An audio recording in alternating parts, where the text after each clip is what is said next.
وسلم علی رسوله الکریم اما بعد اعوذ باللہ من الشیطان الرجیم بسم اللہ الرحمن الرحیم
نا خدا ترسی اور ڈٹائی اور جسارت کی کیفیت اپنے اندر لیے ہوئے ہوگی، اسی قدر گناہ بھی شدید اور سخت ہوگا۔ اسی لحاظ سے گناہ کی دو قسمیں ہیں، ایک گناہ صغیرہ یعنی چھوٹے گناہ، پہلے ہم ان کا پڑھتے ہیں۔ یہ وہ گناہ ہے جس کے کرنے والے کے لیے کوئی وعید نہیں آئی۔ وعید کا کیا معنی ہے؟ یعنی اسے کوئی وعدہ عذاب نہیں دیا گیا اور کوئی خاص سزا اس کے لیے شریعت میں نہیں رکھی گئی۔ یعنی گناہ صغیرہ، چھوٹے گناہ، یہ وہ گناہ ہوتے ہیں جو معصیت تو ہوتی ہے، یعنی نافرمانی ہوتی ہے، اللہ تبارک و تعالیٰ کی اطاعت سے، فرمان برداری سے منہ پھیرنا ہوتا ہے، اور یہ گناہ ہوتے ہیں، مگر ان گناہوں پر کوئی وعید یعنی عذاب آخرت کا کوئی جو ہے وہ اس کے اوپر کوئی عذاب جو ہے وہ موجود نہیں ہوتا، اور دنیا میں بھی ان کی کوئی سزا نہیں ہوتی، مگر وہ چیزیں گناہ ہوتی ہیں۔ ان کو گناہ صغیرہ کہتے ہیں۔ یہ اس کی معروف، موٹی اور مین ڈیفینیشن ہے، یعنی وہ گناہ کہ جن پر قرآن مجید میں یا احادیث پاک کی نص میں کوئی ایسی سزا بیان نہیں فرمائی گئی جو کہ آخرت کے اندر عذاب دیا جائے، یا دنیا میں جو سزاؤں کے ریگولر ہیں، اسلام کے قوانین ہیں کہ کن کن کاموں کو کرنے والے کو سزا دی جائے گی، سو نہ دنیا میں کوئی سزا ہے اس کے لیے بیان کی گئی، اور نہ آخرت میں کوئی ایسی وعید موجود ہے عذاب کی، لیکن اس کے باوجود وہ اللہ تبارک و تعالیٰ کی نافرمانی کے کام ہیں اور وہ گناہ ہیں۔ گناہ صغیرہ پر ایک حدیث پاک بڑی لطیف اور بڑی خوبصورت، جیسے آقا دو عالم صلی اللہ علیہ وسلم کا ہر فرمان ہی اعلیٰ اور ہر فرمان ہی عرفہ اور ہر فرمان ہی خوبصورت، یہ صحیح مسلم شریف کے اندر ہے، اور یہ گناہ صغیرہ کی بڑی کمال ڈیفینیشن۔ حضور نبی اکرم صلی اللہ علیہ وآلہ وسلم نے ارشاد فرمایا،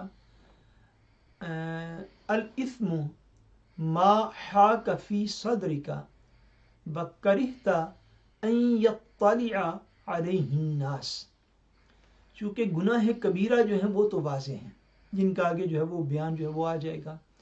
اب گناہ صغیرہ جو ہیں ان کے لیے حضور پاک علیہ الصلوۃ والسلام نے ایک ایسی ڈیفینیشن عطا فرما دی، ایک ایسی تعریف کر دی کہ ہمیں کسی سے جا کے پوچھنے کی کوئی ضرورت نہیں رہے گی کہ جی گناہ کبیرہ کی تو لسٹ موجود ہے، یہ گناہ کبیرہ ہیں، مگر گناہ صغیرہ کون سے، ان کی تو تعداد بندہ گن نہیں سکتا۔ تو حضور علیہ السلام نے اس کو جو ارشاد فرمایا گیا کہ جوامع الکلم حضور نے فرمایا کہ حضور علیہ السلام نے ایک بظاہر مختصر بات ارشاد فرمائی، لیکن اس کے اندر معنی کا اور مفہوم کا اور اس کی امپلیمنٹیشن کا ایک سمندر اس کے اندر موجود ہے۔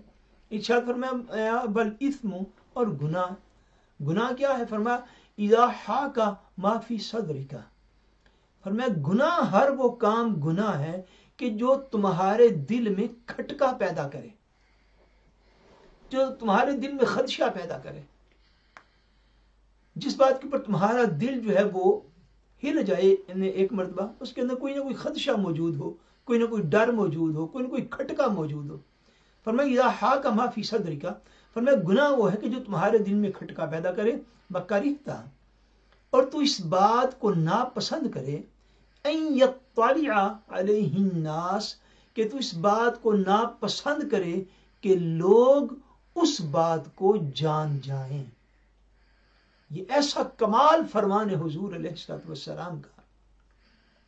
فرمایا گناہ یہ ہے کہ جو چیز تیرے دل میں کھٹکا پیدا کرے، وکرہتا، اور تو کراہت کرے اس بات سے، تو ناپسند کرے اس چیز کو، ان یطلع علیہ الناس، کہ لوگ اس کے اوپر مطلع ہو جائیں، لوگوں کو اس کی انفارمیشن ہو جائے۔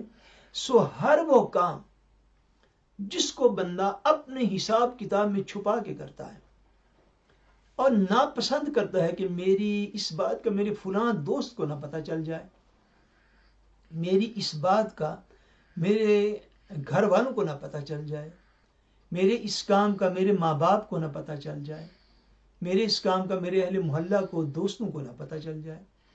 جس چیز کو بندہ ناپسند کرے کہ یہ کام جو ہے یہ فلاں کو بھی نہ پتہ چلے، بلکہ اس دور کے اندر کہہ لیجئے جو تصویر سینڈ کی یا آئی اور ڈیلیٹ کرنا پڑی، وَكَرِهْتَ أَن يَطَّلِعَ عَلَيْهِ النَّاسِ،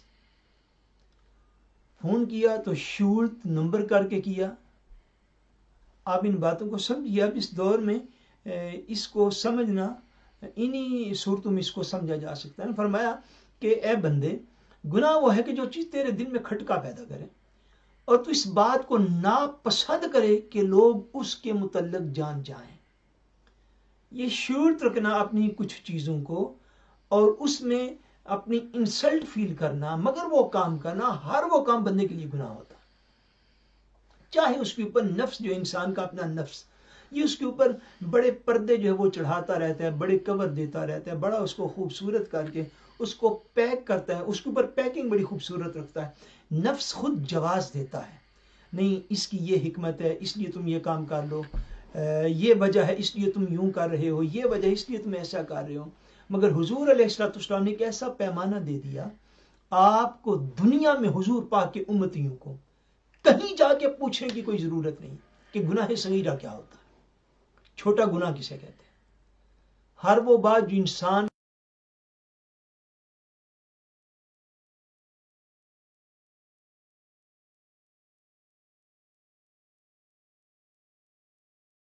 اور گناہ صغیرہ ہوتی ہے۔ گناہ کبیرہ کی ڈیفینیشن بھی الگ ہے جو آپ آگے پڑھیں گے۔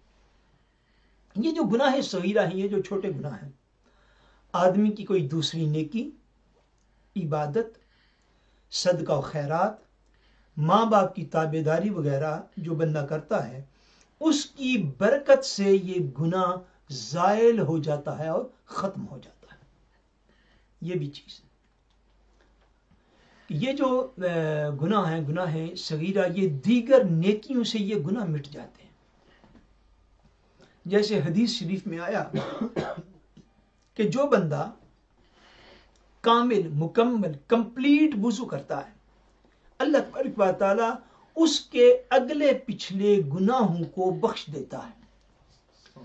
اس طرح کی فضائل میں جتنی احادیث پاک ہیں، اس میں ساتھ مینشن نہیں ہوتا، مگر اس سے مراد گناہ صغیرہ ہوتے ہیں۔ یعنی مثلا اس کی آنکھ نے گناہ کیا، اس کی زبان نے گناہ کیا، اس کے کان نے گناہ کیا، تو اگلی نماز کا وقت آیا، وہ پھر خوف خدا سے اٹھا، اس نے وضو کیا، پہلی نماز اور دوسری نماز کے درمیان اس کے وضو کی برکت سے جتنے گناہ صغیرہ ہوئے اللہ تبارک و تعالی وضو کی برکت سے ان گناہوں کو معاف فرما دیتا ہے. سو اللہ تبارک و تعالی کی عبادت سے، نیکی کرنے سے، رزق حلال سے، صدقہ و خیرات کرنے سے، ماں باپ کی تابعداری، خدمت اور ادب و احترام کرنے سے یا دیگر نیکیاں کرنے سے یہ گناہ صغیرہ جو ہوتے ہیں یہ مٹ جاتے ہیں. غرض یہ گناہ بلا توبہ بھی اللہ تبارک و تعالیٰ کے فضل و کرم سے معاف ہو جاتا ہے.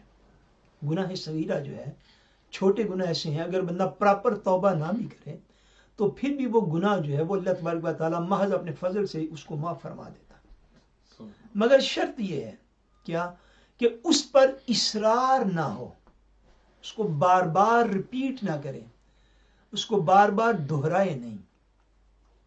کہ گناہ صغیرہ جو ہے یہ اصرار سے گناہ کبیرہ بن جاتا ہے.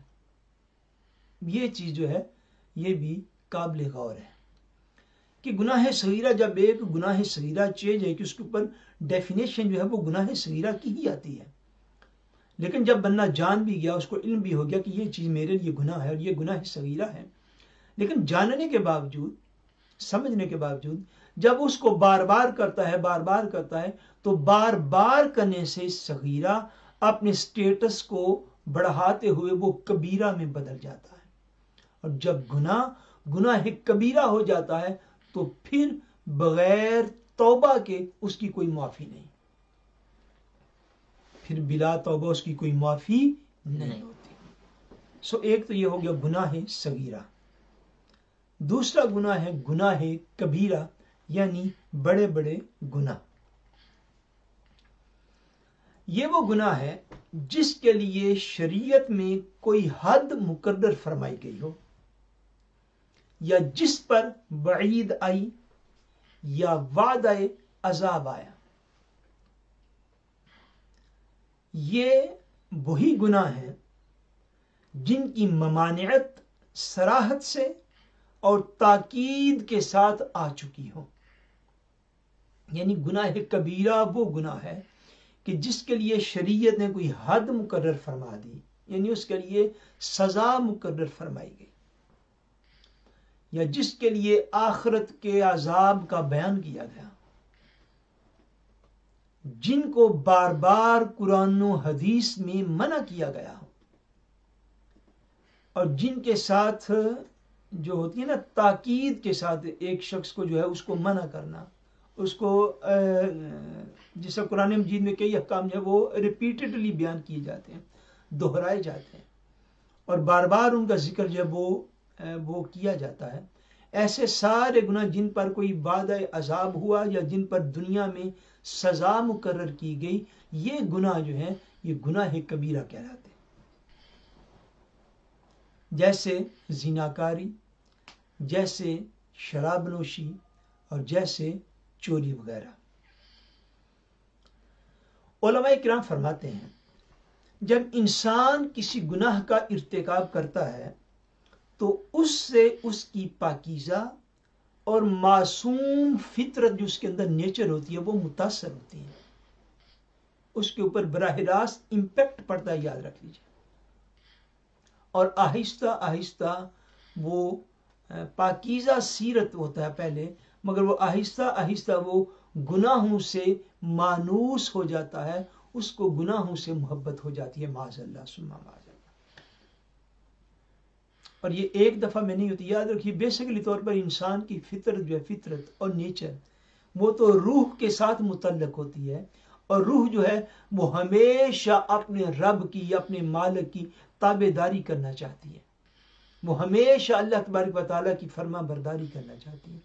لیکن جب انسان ایک دفعہ گناہ کا ارتکاب کر لیتا ہے تو پھر وہ اس گناہ کو آسان سمجھنے لگتا ہے. آپ اگر کوئی بہت مثال جو ہے وہ زیادہ نہ بھی لیں، مثلا کسی شخص کے لیے جھوٹ بولنا پہلی دفعہ زیادہ مشکل ہوگا، کیونکہ وہ مسلمانوں کے گھر پیدا ہوا، اس نے اپنے ماں باپ سے سنا، پھر مساجد میں گیا، اس نے علماء سے سنا. اپنے مشائخ سے سنا کہ جھوٹ بولنا دین میں حرام ہے. جب وہ پہلی دفعہ بولتا ہے تو حرام ہے، منع ہے، لیکن اس کے لیے بڑا باسکلی ہوتا ہے. لیکن جب وہ دوسری دفعہ بولتا ہے تو اس کو پہلے جتنا اس کے نفس کو، اس کی طبیعت، فطرت اور نیچر کو وہ باسکلی نہیں لگتا. تیسری دفعہ جب بولتا ہے پھر اس سے بھی آسان اس کو لگتا ہے. اللہ حاضر کیا جتنے بھی گناہ ہیں جب بندہ پہلی دفعہ کرتا ہے تو اس کو مشکل لگتا ہے. دوسری دفعہ اس کا نفس جو ہے وہ اس کے ساتھ مانوس ہو جاتا ہے. اس کا انس جو ہے، اس کے ساتھ محبت اس کو معاذ اللہ گناہ کے ساتھ اس کے اندر پیدا ہو چکی ہوتی. دوسری دفعہ اس سے آسان، تیسری دفعہ اس سے آسان، چوتھی دفعہ اس سے آسان، حتیٰ کہ اس کی طبیعت گناہوں سے مانوس ہو جاتی ہے معاذ اللہ. اللہ یعوذ باللہ تعالی. سید عالم سرور دو عالم نبی اکرم صلی اللہ علیہ وسلم نے ارشاد فرمایا جب کوئی بندہ گناہ کرتا ہے تو اس کے دل میں ایک سیاہ نقطہ پیدا ہو جاتا ہے. سوٹ مرکے فرمایا اس کے دل پر، اس کی روح پر ایک سیاہ نقطہ جو ہے وہ پیدا ہو جاتا ہے.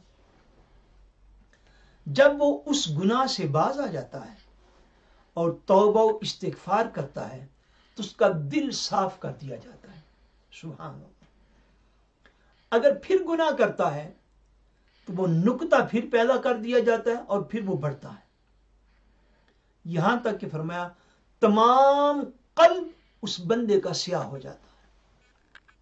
تمام قلب، تمام دل اس کا سیاہ ہو جاتا ہے. جو اس نافرمانی پر دلیر اور جری کر دیتا ہے. یعنی جب بندے کا سارا دل سیاہ ہو جاتا ہے تو پھر اس کو اللہ تبارک و تعالیٰ کی نافرمانی کرنے سے ڈر نہیں لگتا. پھر وہ گناہ پر معاذ اللہ دلیر ہو جاتا ہے. پھر اس کو گناہ کے لیے اس کو اپنے اندر سے طاقت اور جرت، وہ بہادری اور دلیری اس کو مل جاتی.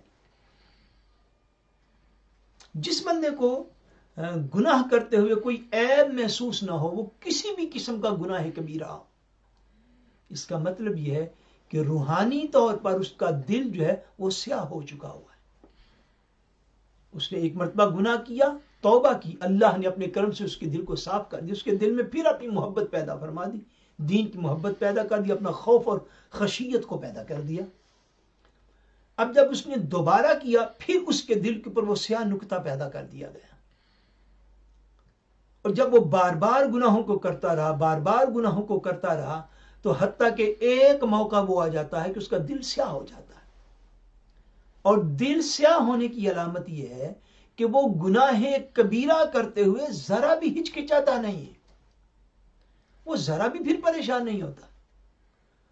وہ جب کبھی اس کی یہ حالت تھی جس کو پہلے گناہ صغیرہ میں ہم نے عرض کیا کہ اذا حاک ما فی صدرک، کبھی وہ گناہ صغیرہ میں ہی اس کا دل کھٹک جاتا تھا، کبھی چھوٹے گناہ کرتے ہوئے بھی اس کا دل پریشان ہو جاتا تھا. لیکن اب وہ بڑے بھی کرتا ہے، گناہ کبیرہ جن کو ایک ایک کا نام لے لے کے قرآن و سنت میں منع کیا گیا، اس کی سزائیں بیان کی گئیں، اس پر آخرت کے عذاب بیان کیے گئے، ایک ایک چیز سے منع کیا گیا بائی نیم لے کر کے. اور یہ بہت بڑی بات ہے گناہوں میں، اور اس کا سارا کچھ بیان فرمایا گیا. اس کے باوجود وہ دلیری کے ساتھ کرتا ہے، جھوٹ بولتا ہے دلیری کے ساتھ بولتا ہے، بدکاری کرتا ہے تو دلیری کے ساتھ، شراب نوشیاں کرتا ہے تو دلیری کے ساتھ، چوری ڈکیتی کرتا ہے تو دلیری کے ساتھ. یعنی وہ اس کو بطور پیشہ بھی اختیار کر لیتے ہیں. اندازہ کر لیجیے انسان کا کلمہ گو تو ہوتا ہے. یہ جو ساری چیزیں ہیں کہ جس بندے کو گناہوں پر دلیر دیکھے، اس کا مطلب کیا؟ فی نفس ہی اس کا دل سارا سیاہ ہو چکا ہے.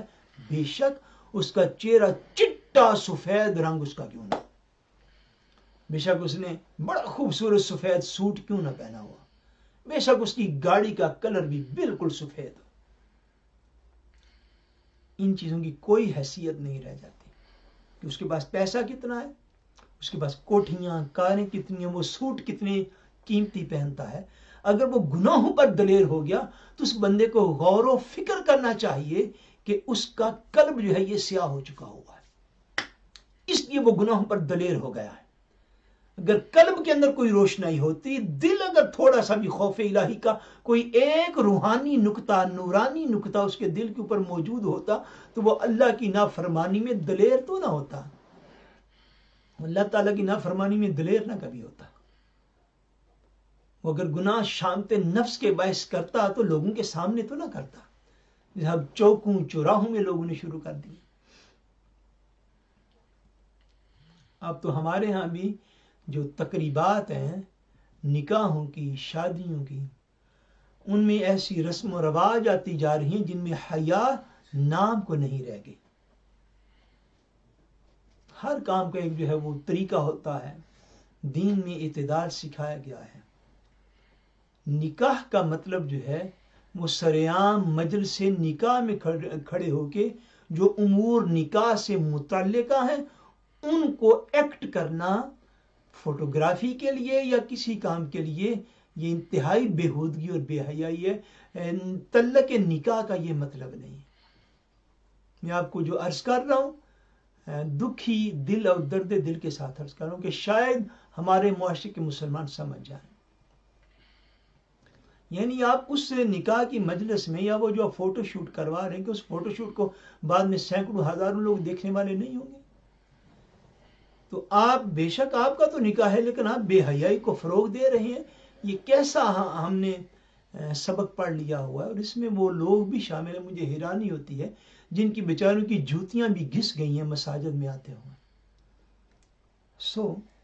میں عرض یہ کر رہا ہوں کہ جو گناہ کبیرہ کرتے ہوئے بندہ دلیر ہو جاتا ہے، اس کی وجہ یہ ہوتی ہے کہ اس کا دل ایکچولی سیاہ ہو چکا ہوتا ہے حدیث پاک کے مطابق، اور یہ بے باکی اور جسارت اسے لے ڈوبتی ہے۔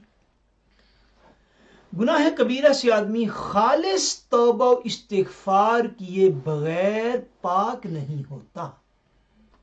جب تک سچی سچی پکی پیڑھی توبہ، وہ توبۃ النصوح جسے کہتے ہیں قرآنی اصطلاح کے مطابق، جب تک وہ سچے دل سے توبہ نہیں کرتا وہ گناہ کبیرہ سے وہ پاک نہیں ہوتا۔ قرآن و حدیث میں جن کبیرہ گناہوں کا ذکر آیا ہے ان میں سے کچھ یہ ہیں، توجہ سے گناہ کبیرہ جو ہیں ان کو سمجھ لیجیے۔ ناحق خون کرنا، یعنی قتل ناحق کرنا، چوری ڈکیتی کرنا، تھیوری، یتیم کا مال ناحق کھانا اور اڑانا، یعنی یتیم کے مال میں ناحق تصرف کرنا، ماں باپ کو ایذا دینا، تکلیف دینا، ماں باپ کی بے ادبی کرنا، یہ دین میں سخت حرام کام ہے۔ سود کھانا، شراب پینا، زنا کرنا، جھوٹی گواہی دینا، یعنی کسی مقام پر جھوٹی گواہی دینا، وٹنر بننا اور جھوٹ بولنا اور جھوٹی گواہی دینا کسی معاملے کے اندر، نماز نہ پڑھنا، 5 وقت کی جو نماز، فرض روزے نہ رکھنا، یعنی رمضان المبارک کے روزے نہ رکھنا، استطاعت حج کے باوجود حج نہ کرنا، صاحب نصاب ہوتے ہوئے بھی زکوٰۃ نہ دینا، جھوٹی قسم کھانا، مطلب جھوٹی قسم اللہ تبارک و تعالیٰ کو حاضر ناظر جان کر جھوٹی قسم اٹھا دے، یہ گناہ کبیرہ ہے۔ ماپ تول میں کمی بیشی کرنا، جو تاجر اور دکاندار لوگ ہوتے ہیں، ماپ تول میں کمی بیشی کرنا، مسلمانوں سے ناحق لڑائی کرنا اور ان میں فتنے پھیلانا۔ اس دور کے جو سوشل، الیکٹرانک اور پرنٹ میڈیا پر بیٹھے ہوئے لوگ ہیں ان کو بھی اس بات کو سمجھنا چاہیے کہ یہ گناہ کبیرہ ہے کہ مسلمانوں کے اندر فتنے پیدا کیے جائیں اور ان کو ناحق آپس میں لڑایا جائے، اپنے مذموم اور برے مقاصد کو پورا کرنے کے لیے ان کو گولیوں کے سپرد کر دیا جائے، اور اپنی اپنی اچیومنٹس کو حاصل کرنے کے لیے معاشرے کے اندر فتنے کھڑے کیے جائیں، فساد کھڑے کیے جائیں۔ نہ یہ کہ دین کی خدمت ہو، پس پردہ مقاصد اپنے سامنے نام دین کا ہو یا دنیا کا ہو، اس کا تو کوئی بھی مطلب نہیں ہے۔ مسلمانوں میں ناحق لڑائی پیدا کرنا، فتنے پیدا کرنا یہ گناہ کبیرہ ہے. اگر کوئی حق پہ کھڑا ہو تو پھر ایک بھی مسلم کمیونٹی کے لیے کافی ہوتا ہے. لیکن وہ حق پہ تو کھڑا ہو لیکن اس کی زبان کچھ اور کہہ رہی ہو, پیچھے اس کے مقاصد کچھ اور ہو, لوگوں کو یوٹیلائز کرتا ہو سیاسی اعتبار سے, معاشی اعتبار سے, ثقافت کے اعتبار سے, کلچر کے اعتبار سے, اور فتنے ان کے اندر کھڑے. فتنہ کیا ہوتا ہے اس کی بھی ڈیفینیشن قرآن و سنت دے گا, ذہن نشین کر لیجئے. اس کی ڈیفینیشن اینکر نہیں دے سکتے کہ فتنہ کیا ہوتا ہے. اس بات کی بھی سمجھ ہونی چاہیے کہ فتنہ ہے کیا, اور فتنے کو ڈیفائن کون کرے گا. نیکی اور بدی کو ڈیفائن قرآن و سنت کر سکتی ہے. یہ مختصر بات اس کے اندر. بھائی اچھا کام کون سا, اچھائی کی تعریف ہی تو قرآن و سنت نے کرنی ہے, انسان اپنی عقل سے نہیں کر سکتا. برائی کیا ہے اس کو ڈیفائن دین نے کرنا ہے کہ یہ چیز برائی ہے. جیسے یہ گناہ کبیرہ ہے. اگر کسی کمیونٹی میں ان میں سے کوئی کام ہو رہا ہو, کسی لبرل کمیونٹی میں, کسی سیکولر کمیونٹی میں, they will اکیسی کہ وہ کام درست ہو گیا. کیوں کہ اچھائی اور برائی کی تعریف یہ دین نے کرنی ہے. یہ اللہ اور اللہ کے رسول عطا فرماتا ہے کہ یہ کام اچھا ہے اور یہ کام برا ہے, یہ ثواب ہے, یہ گناہ ہے, یہ نیکی ہے, یہ برائی ہے. فتنہ کون سی چیز بنے گی؟ فتنہ وہی چیز بنے گی کہ جو مسلمانوں میں برائیاں پھیلانے کی کوشش کی. برائی کا پھیلانا یہی فتنہ ہے. سو مسلمانوں کو ناحق لڑانا اور ان میں فتنہ انگیزی کرنا, ان کو برائیوں پر اکسانا, ان کو برائیوں پر ابھارنا, ان کو برائیوں کے لیے جو ہے مختلف طریقوں سے موٹیویٹ کرنا, فلم بنا کر, مووی بنا کر, کلپ بنا کر, لکھ کر یا جھوٹ بول کر لاکھوں لوگوں کے سامنے, یہ فتنہ انگیزیاں اور یہ گناہ کبیرہ میں شامل. اور دین کے نام پر ہوا تو اور برا ہے. یہ ادر ویسٹ ہے کہ کوئی بندہ دین کے نام پر فتنہ پیدا کرے, اپنے پس پردہ مقاصد پورے کرے اور لوگوں کے سامنے دین کا نام لے. حکام کے روبرو چغلی کھانا, جو حکمران ہوتے ہیں جیسے جج ہو گئے, جیسے پولیس کے افسران ہو گئے, جیسے سیاستدان ہو گئے, جیسے گورنر اور چیف منسٹر اور پرائم منسٹر اور پریزیڈنٹ اور کنگ, یہ سارے لوگ جو حکام ہوتے ہیں ان کے سامنے جا کے دوسرے لوگوں کی شکایتیں لگانا, چغلیاں کرنا, یہ جو ہے یہ بھی گناہ کبیرہ میں ہے. کسی مسلمان کی غیبت کرنا, قرآن مجید پڑھ کر بھول جانا, یہ گناہ کبیرہ ہے. جس شخص نے زندگی کے کسی دور میں قرآن مجید کا جتنا حصہ یاد کیا ہو, اس کو چاہیے کہ وہ اس کو کنٹینیو رکھے, کم از کم جو اس کو یاد ہے اس کو بھولے نہیں. جب وہ پڑھتا رہے گا تو وہ کنٹینیو اس کو رکھے گا. یہ بات ذہن نشین کر لیجیے. قرآن مجید یاد کر کے پڑھ کے اس کو بھول جانا جو ہے یہ گناہ کبیرہ میں سے. علماء دین کی انسلٹ کرنا, علماء کی بے حرمتی کرنا, علماء کی انسلٹ کرنا اور اس کو اپنا بتیرا بنا لینا, یہ گناہ کبیرہ میں سے. چونکہ علماء حضور علیہ السلام کے منبر و محراب کے وارث, چوکیدار اور خادم ہوتے ہیں. ان کی عزت سے ہی دین کی عزت ہے, علماء کی عزت سے ہی اسلام کی عزت ہے. سو علماء کو انسلٹ کرنا بالواسطہ انڈائریکٹلی یہ دین کی انسلٹ کرنا ہے. علماء کی توہین کرنا یہ انڈائریکٹلی جو ہے یہ دین کی توہین کرنا ہے. سو علماء کی بے عزتی کرنا یہ گناہ کبیرہ میں سے. اللہ تبارک و تعالیٰ کی مغفرت سے نا امید ہونا, مایوس ہو جانا کہ میں تے اینے گناہ کر لینے, میں تے نہیں بخشیا جا سکتا, یہ مایوسی پیدا ہو جانا یہ بھی گناہ کبیرہ ہے. ذہن نشین کر لیجیے. کسی بندے کے گناہ سمندر کے پانی کے قطروں کے برابر ہوں, اس کو بھی اللہ تبارک و تعالیٰ سے اپنے گناہوں کی معافی کی امید رکھنی چاہیے. جو شخص نا امید ہوا سو اس نے ایک اور گناہ کبیرہ کر لیا. سو اللہ تبارک و تعالیٰ کی مغفرت سے, بخشش سے نا امید نہیں ہونا چاہیے. ہاں اس نے جو قواعد و ضوابط مقرر فرما دیے ہیں, توبہ کے بعد صدق کے دل سے اور سچے دل سے ان کے اوپر قدم رکھنا چاہیے. یہی صراط مستقیم ہے اور اس کے اوپر چلنا چاہیے. لیکن پہاڑ جتنے بھی گناہ کیوں نہ ہوں, اور انسان اس دنیا کا سب سے بڑا بھی گناہگار کیوں نہ ہو, اگر وہ مومن ہے تو اللہ تبارک و تعالیٰ کی مغفرت سے اور بخشش سے اس کو نا امید نہیں ہونا چاہیے. یہ سوچنا دل میں رکھے کہ میرے اتنے گناہ ہو گیا میں کیسے نہیں بھائی، تیرے جتنے بھی گناہ ہوئے تیرے مالک کی رحمت اس سے بہت بڑی ہے. اللہ تعالیٰ کی رحمت ہر چیز پر وسیع ہے، لیکن جب اس کا خوف دل میں آ جائے اس کے بعد گناہ کی طرف پلٹ کے نہ دیکھے، پھر اس کے خوف کے اندر زندگی بسر کرے. خدا تعالیٰ کے عذاب سے بے خوف ہونا یہ بھی گناہ کبیرہ ہے. دیکھ لیجیے یہ دونوں چیزوں کا بیلنس جو ہے یہ اسلام ہے، اور یہ صراط مستقیم ہے، اور یہ سیدھا راستہ ہے.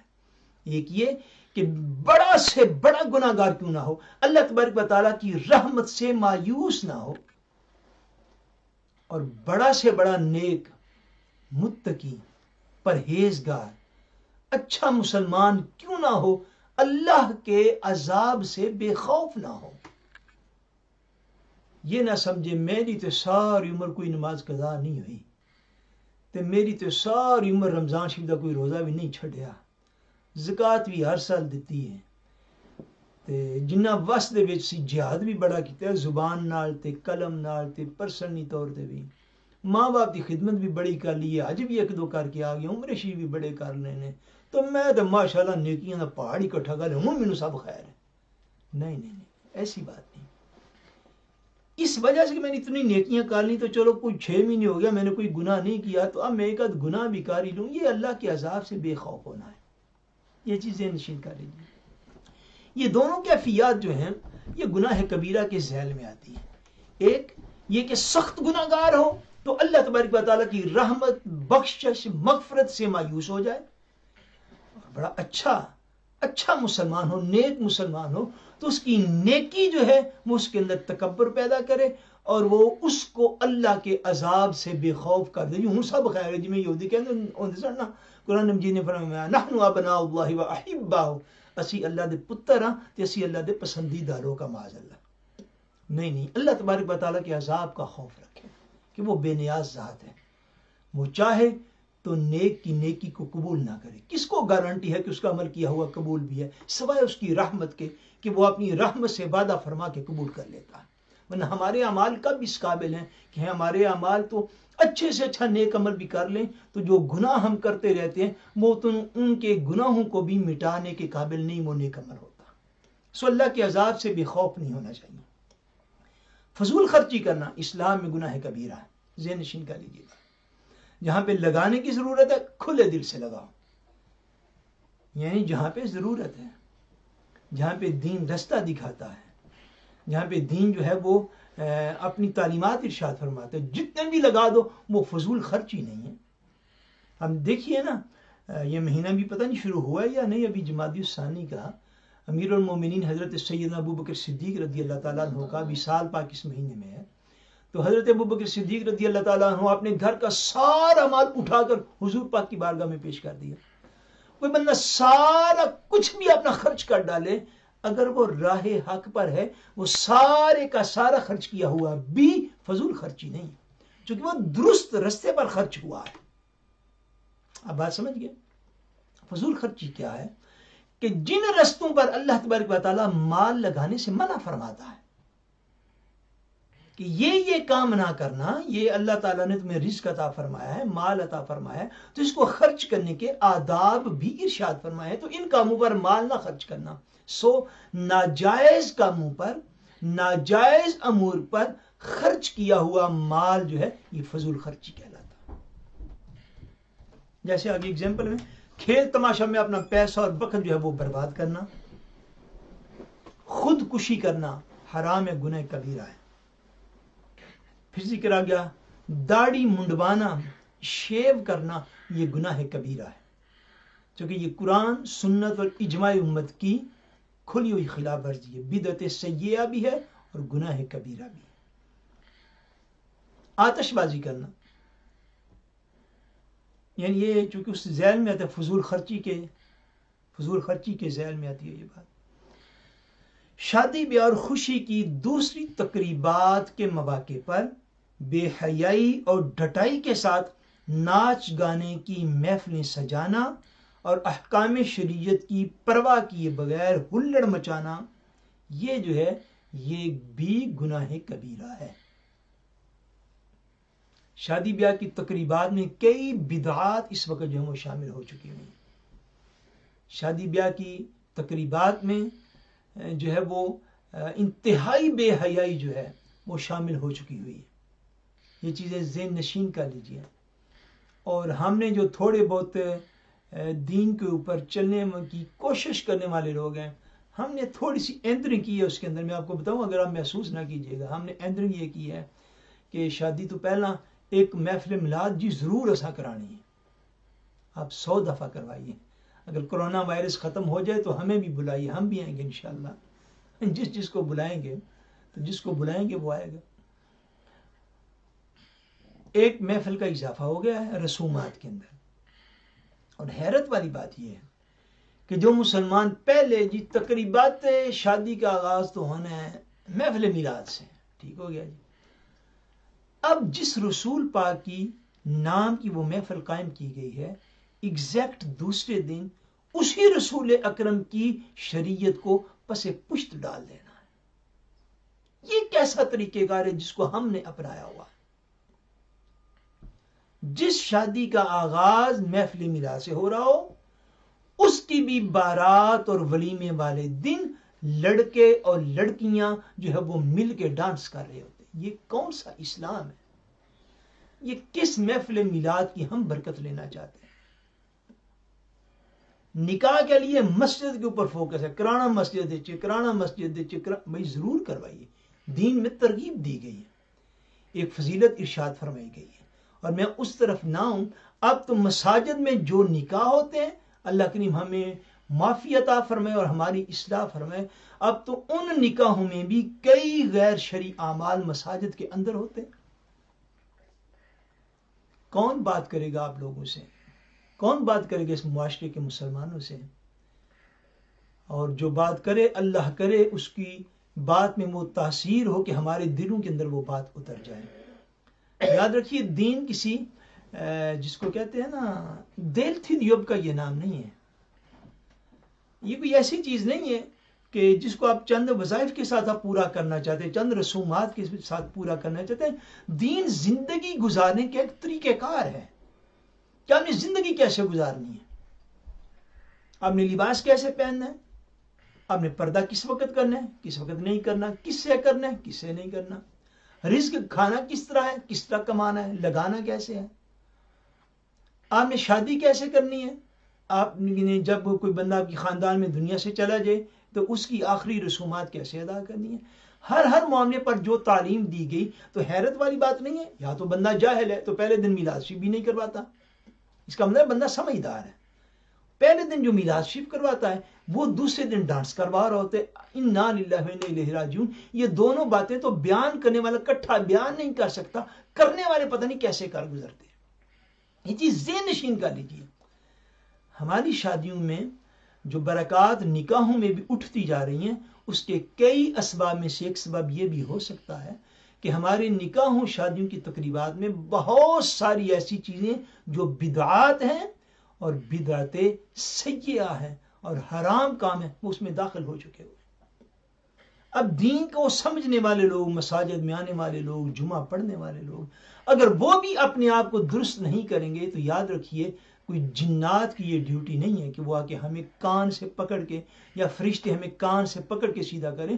جو شخص بات سن کے سیدھا نہیں ہوا، یہ بات ذہن نشین کر لیجیے، وہ کب سیدھا ہوگا؟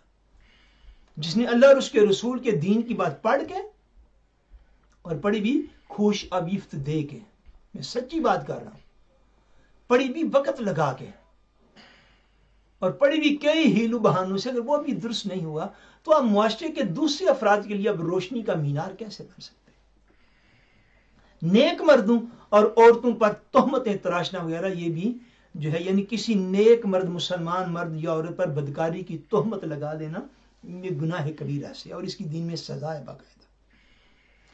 مسلمان مرد اور عورتیں، بیویاں یاد رکھیں کہ گناہ کی دو صورتیں ہیں۔ ایک بندے کا وہ گناہ جو خالص اس کے اور اس کے پروردگار کے معاملہ میں ہو، کہ کوئی فرض نماز چھوڑ دی، کسی دن کا فرض روزہ چھوڑ دیا، یا کوئی ایسا کام کر لیا جس کا تعلق بندوں سے نہیں، بلکہ خالص اپنے رب عز و جل کے حکم کی خلاف ورزی ہے، تو اس قسم کے گناہوں میں اتنا ہی کافی ہے کہ آدمی توبۃ النصوح یعنی سچے دل سے توبہ کرے، یعنی جو کر چکا اس پر نادم ہو، بارگاہ الہی میں گڑ گڑا کر اس کی معافی مانگے اور آئندہ کے لیے اس گناہ اور نافرمانی سے باز رہنے کا عزم، پختہ ارادہ، عزم بالجزم، قطعی پختہ ارادہ کر لے، پکا ارادہ کر لے، اور بقدر قدرت یعنی جتنی اس کے اندر استطاعت ہے، جتنی طاقت ہے، جہاں تک اس کے مقدور میں ہو، اس کی یعنی طاقت میں ہو، ان حقوق کا تدارک بھی کرے، مانا کہ یعنی نماز روزے کی قضا کرے، زکوٰۃ نہ دی تھی تو اس کی ادائیگی کرے، کہ توبہ میں فرائض و واجبات کی قضا بھی لازم ہے جبکہ ان کی قضا ہو۔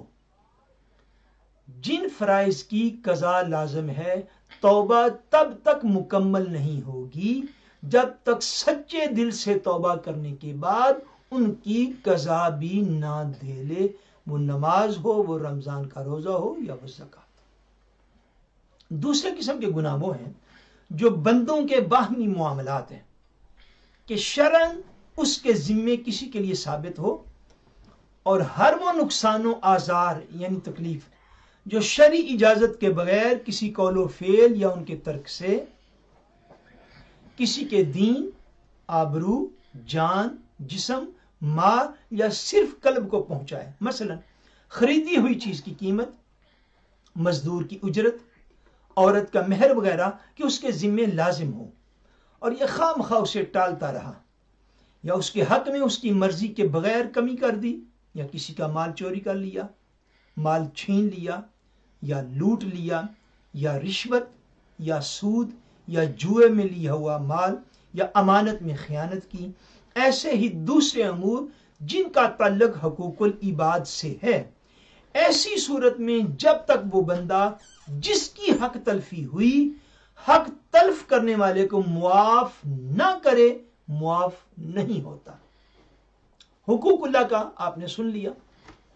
حقوق العباد میں جب کسی مسلمان نے کسی بندے کے جان، مال، عزت، آبرو یا صرف اس کے دل کو تکلیف پہنچائی، اپنے قول سے بات کر کے، اپنے فعل سے کوئی کام کر کے، اپنے عمل سے، اگر اس نے حقوق العباد میں کوئی حق تلفی کی جس کو شریعت نے یہ وضاحت فرمائی ہوئی تھی، یہ اس بندے کی جان کا معاملہ ہے، یہ اس کی عزت کا معاملہ ہے، یہ اس کا مال ہے، تیرے اس کے اوپر ایک کراؤن کا کوئی حق نہیں ہے کہ تو اس کو چھین کے لے جائے۔ شریعت اسلامیہ، سبحان اللہ، اسلام کتنا خوبصورت دین ہے، اگلے کے مال کی، عزت کی، آبرو کی اتنی حفاظت کرتا ہے۔ وہ میں احکام بیان کرنے پہ آؤں تو یقین جانی اسلام کی عظمت ہمارے دلوں میں بیٹھ جائے۔ اب وقت تھوڑا رہ گیا ہے، یہ سمجھ لیجئے کہ کسی شخص کے جان، مال، عزت، آبرو پر حملہ کرنا یا اس کو تکلیف پہنچانا، جب حقوق العباد میں حق تلفی کی گئی تو وہ حق تلفی، وہ گناہ تب تک معاف نہیں ہوگا جب تک جس بندے کی حق تلفی کی گئی ہے جب تک وہ خود معاف نہ کر دے۔ یہ دین ہمارے کا اصول ہے۔ حقوق العباد میں اگر کسی سے کمی بیشی ہوئی، ہمارا بچپن میں یہ معمول تھا، ہم نے لوگوں کا دیکھا کہ ہمارے بچپن جوانی تک کے دور میں جب لوگ حج کے لیے یا عمرہ کے لیے جاتے تھے تو اپنے دائیں بائیں رشتہ داروں کو، دوستوں کو اور قریبی جتنے بھی لوگوں کے ساتھ معاملات کا تعلق ہوتا تھا، ان سے معافی مانگ کے تو لوگ عمرہ شریف پہ جایا کرتے تھے، ان سے معافی مانگ کے تو لوگ حج شریف پہ جایا کرتے تھے۔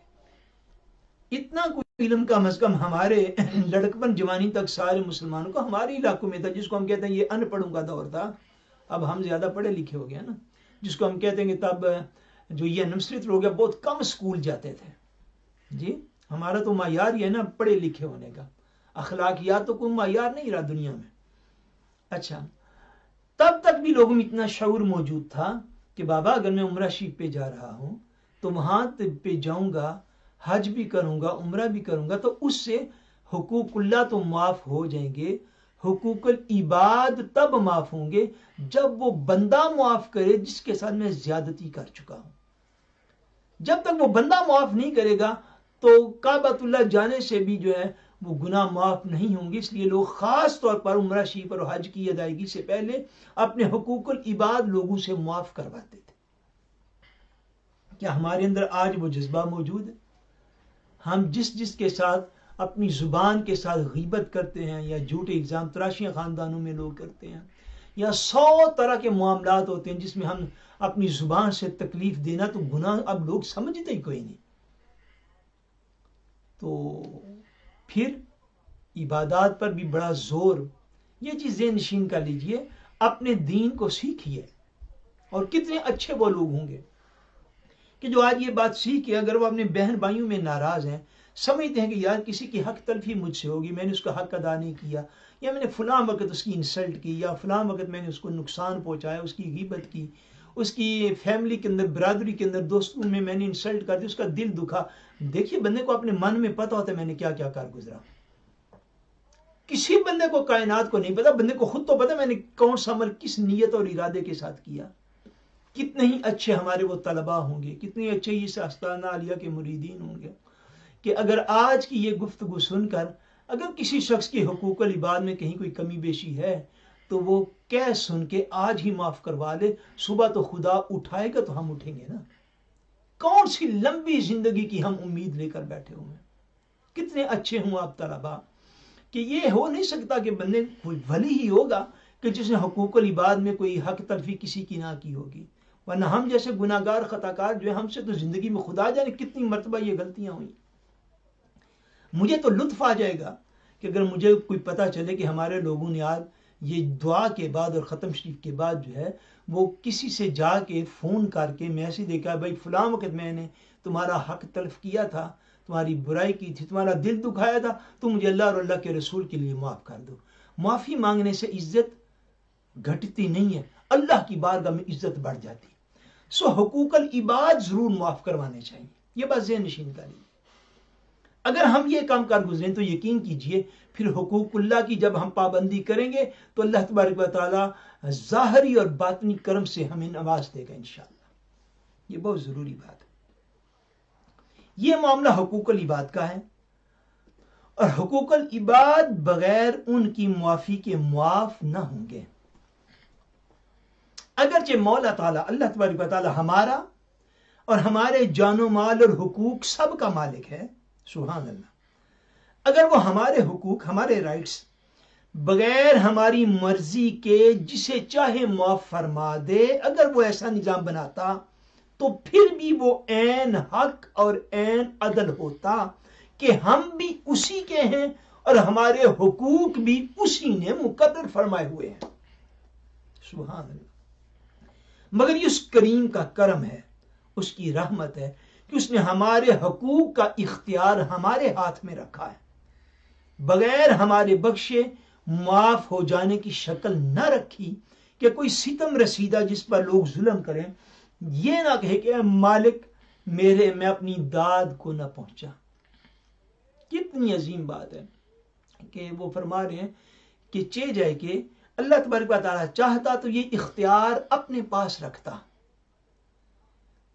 کیونکہ ہمیں بھی اس نے پیدا کیا، ہمیں جان بھی اسی نے دی، اور ہماری جانوں کی حفاظت کے حقوق یہ بھی اسی ذات نے ہمیں عطا فرمائے۔ ہم کون، ہمیں کیا پتہ تھا ہمارے کیا رائٹس ہیں؟ اللہ نے کم و بیش 6,500 آیات اتاری، اپنے پیارے رسول مقبول حضور سیدنا محمد مصطفیٰ صلی اللہ علیہ وآلہ وسلم کو عالم انسانیت کی طرف بھیجا۔ حضور نے حقوق کا تعین فرما دیا، بھائی تم کسی کی جان کو نقصان نہیں پہنچاؤ گے خواہ، کسی کے مال کو نہیں لوٹو گے، کسی کی آبرو عزت کو نہیں لوٹو گے۔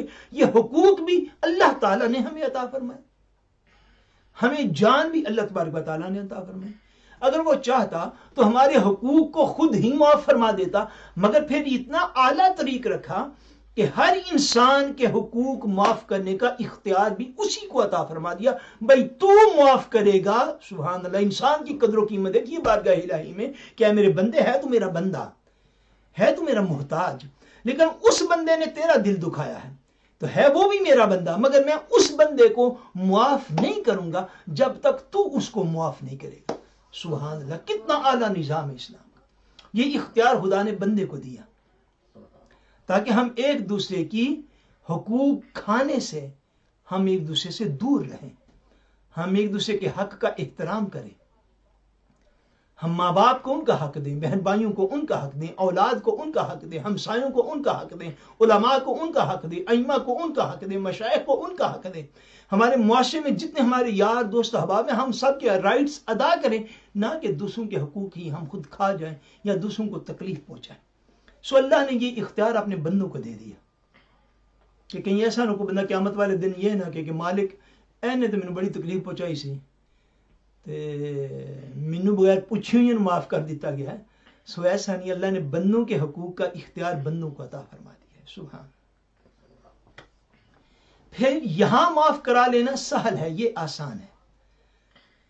اللہ اکبر. قیامت کے دن اس کی امید مشکل ہے کہ وہاں ہر شخص اپنے اپنے حال میں گرفتار، نیکیوں کا طلبگار اور برائیوں سے بیزار ہوگا.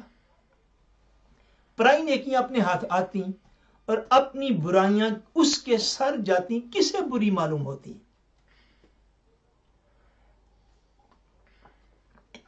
آج جو گناہ بندے کو بڑا اچھا لگتا ہے، قیامت والے دن یہ گناہ بندے کے لیے درد سار ہوگا. ہر بندہ بیزار ہوگا اپنے گناہوں سے، نیکیوں کا طلبگار ہوگا. اگر ایسے ماحول میں اپنی نیکیاں جو ہے، پرائی نیکیاں جو ہے وہ اپنے ہاتھ آ جائیں بندے کے، اور اپنے گناہ کسی کے سر چلے جائیں قیامت والے دن، تو اس کی تو لاٹری نکل آئی نا. پھر آپ بات کو سمجھیں، یعنی بندے نے جو خود نیکیاں کی وہ کسی اور کو دے دی جائیں، اور ایسا ہوگا. اور جو کسی کے گناہ تھے وہ کسی اور بندے کے سر پہ ڈال کے اس کا نام اعمال تول لیا جائے، ایسا بھی ہوگا. تو جس کے ساتھ ایسا معاملہ ہو کہ دوسروں کی نیکیاں اس کے ہاتھ میں آ جائیں اور اپنی برائیاں کسی دوسرے کے پاس اس کے گناہ شفٹ کر دیے جائیں، تو اس نے تو کیا نا میری لاٹری نکل آئی. چنانچہ حدیث شریف میں آیا ہے، میری امت میں سب سے مفلس وہ ہے، غریب وہ ہے جو قیامت کے دن نماز، روزے، زکوٰۃ لے کر آئے، مگر آئے یوں کہ اس نے کسی کو گالی دی ہو، آئے یوں کہ اس نے کسی پر زنا اور بدکاری کی تہمت لگائی ہو، آئے یوں کہ اس نے کسی کا مال کھایا ہو، کسی کا خون کیا ہو ناحق، کسی کو مارا ہو، تو اس کی نیکیاں اسے دی گئیں. اللہ اکبر. اور پھر اگر نیکیاں ختم ہو گئیں اس بندے کی جو نماز بھی لے کر آیا تھا، روزے بھی لے کر آیا تھا، زکاتیں بھی لے کر آیا تھا، حج بھی لے کر آیا تھا، مگر حقوق العباد میں اتنا کمزور تھا کہ لوگوں کے حق کھاتا تھا، لوگوں کو گالیاں دیتا تھا، لوگوں کو تکلیف پہنچاتا تھا، لوگوں کی غیبت کرتا تھا، مسلمانوں کے حقوق پر ڈاکے ڈالتا تھا. تو اب کیا کیا جائے گا؟ قیامت والے دن اس کی نماز، جن جن کو وہ اس نے تکلیف پہنچائی دنیا میں، اس کی نمازوں کے ثواب ایک کو دیے جا رہے ہیں، روزے کے ایک کو دیے جا رہے ہیں، زکاتوں کے ایک کو دیے جا رہے ہیں، حج کے ایک کو دیے جا رہے ہیں، ذکر اذکار کے کسی اور کو دیے جا رہے ہیں. جب اس کی نیکیاں ختم ہو جائیں گی اور ابھی اللہ کی مخلوق کے حقوق اس کے سر پر باقی ہوں گے، تو پھر کیا کیا جائے گا؟ جن کے حق کبھی باقی ہوں گے ان کے گناہ اس بندے کے اوپر لاد دیے جائیں گے، کیونکہ اب اس کے بعد دینے کو کچھ نہیں رہا نا. بھائی ایک اماؤنٹ تھی مخصوص، وہ ختم ہوگی. 4 حج کیے تھے، ٹھیک ہے جی، زندگی میں 40 دفعہ زکات دی تھی، ختم ہو گئی ہے جی. میں نے 35 سال روزے رکھے، مک گئے ہیں جی. 10 لاکھ نمازیں پڑھی، ختم ہو گئی ہیں. پھر بھی اب تمہارے رائٹس باقی، کہ تم نے فلاں شخص کو گالی دی تھی بلا وجہ، تم نے فلاں کو بلا وجہ قتل کر دیا تھا، تم نے فلاں کے اوپر زنا اور بدکاری کی تہمت جو ہے وہ لگا دی تھی، فلاں کا تم نے مال لوٹ لیا تھا، غبن کیا تھا، کرپشن کی تھی، قوم کے لٹیرے تھے، تم بہت بڑے تھے، بڑے معزز آدمی بنے ہوئے. اب وہ حقوق تو لوگوں کے باقی رہ جائیں گے، اب ان لوگوں کے جن کے رائٹس باقی رہ جائیں گے، اب ان کے گناہ ایسے بندے کے اوپر ڈالے جائیں گے، اللہ یعوذ باللہ تعالی. اور پھر ایسے بندے کو جہنم میں پھینک دیا جائے گا. سو بندوں کے باہمی حقوق کی اسی دنیا میں معافی تلافی ہو جائے تو بہتر ہے، تاکہ آخرت میں کام آسان ہوگا.